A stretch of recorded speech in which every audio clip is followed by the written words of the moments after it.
I hadn't told anyone, so I decided to tell them.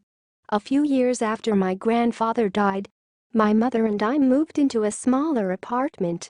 I don't remember my father. I grew up without a man in the family, so at first I was very worried, but then everything somehow worked itself out. While my mother was at work, I spent most of the time with my friends in the street. I couldn't be at home. But at one point my mom got laid off, and it became harder to live. Instead of wandering the streets, I had to get a part-time job, and almost no time left for friends. School to work, and so on every day. 4 years after my grandfather died, I started dreaming about him. Standing over my bed, looking at me so reproachfully. I didn't pay attention to it at first, and I got used to the fact that Grandpa visited me almost every night. One night, I couldn't sleep, and my mother was fiddling very loudly in the kitchen. When I turned away from the doorway for a few seconds, I noticed a shadow there. Then I got goosebumps on my skin. There was Grandpa standing there. I wanted to scream, but some warm feelings overwhelmed me with fear, and if it were not for the awareness of the situation, I would have thrown myself into his arms. I don't know how long I lay there, but I woke up in the morning a little shattered. I got ready for school in a hurry, and I tried not to think about the night's visit to my favorite relative. Telling my mother was out of the question. She'd been worried enough lately about downsizing, and now I was in the middle of a mental breakdown. Without noticing how I reached the school, I quickly changed my clothes and went to my class. I fell asleep unnoticed while the teacher mumbled tediously. I dreamt about my grandfather. He looked at me with the same reproachful look and suddenly said, "Alenachka, you shouldn't have left." At home, that's when I was woken up by the bell. It was strange to realize that my dead grandfather was talking to me. After sitting through all 6 classes, I rushed home. My mother asked me to cook dinner while she would look for a new job. Only one question was driving me crazy: why didn't we have to leave? When I got home, the first thing I did was make soup and wait for my mother. About 8 o'clock in the evening she came with some bad news. She was no longer able to go to the previous company, and there was no hurry to take her to the other one. There was a catastrophic shortage of money. She had to choose between paying for food or rent. I had to choose between the two. I went to bed late.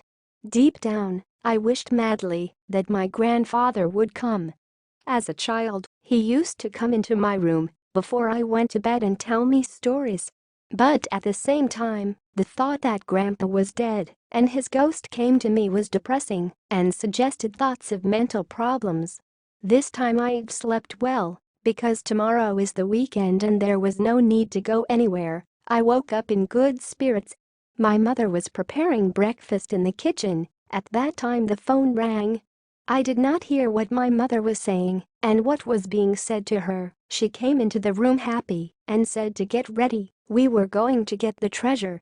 On the way she explained that the new tenants we had sold the house to had decided to make repairs and had found some antique jewelry in an old vent.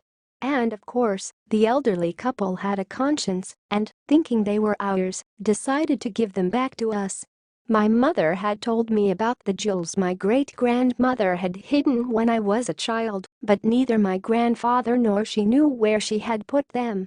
Then, during the revolution, great-grandmother died, and the secret stayed with her.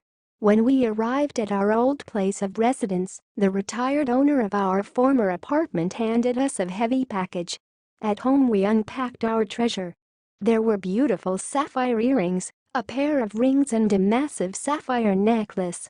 Mom rejoiced, finally we somehow managed to get out of poverty and debts. I was happy too, I could buy myself a new pair of boots. I was sleepy from all the excitement, and in spite of dinner time, I fell asleep in the kitchen on the couch. Grandpa came to me again. This time his eyes were shining, and there was a smile on his face. "Alenachka, I see you and your mother found Grandma's treasure. Well, listen, don't sell it in any case, later you will know why." Then my mother woke me up again. This time I told her about her father's visits and his request. Seeing the sadness in her eyes, I regretted this story. After all, there was hope to get out of poverty, and here I am with such statements. My mother believes that the dead can help the living. And I can tell you one thing, she wasn't wrong. A couple of weeks later, a collector announced the disappearance of very expensive jewelry. Allegedly they walked Anna Ivanovna herself. And even put a decent reward on it. You can guess what kind of jewels they were. So there you have it.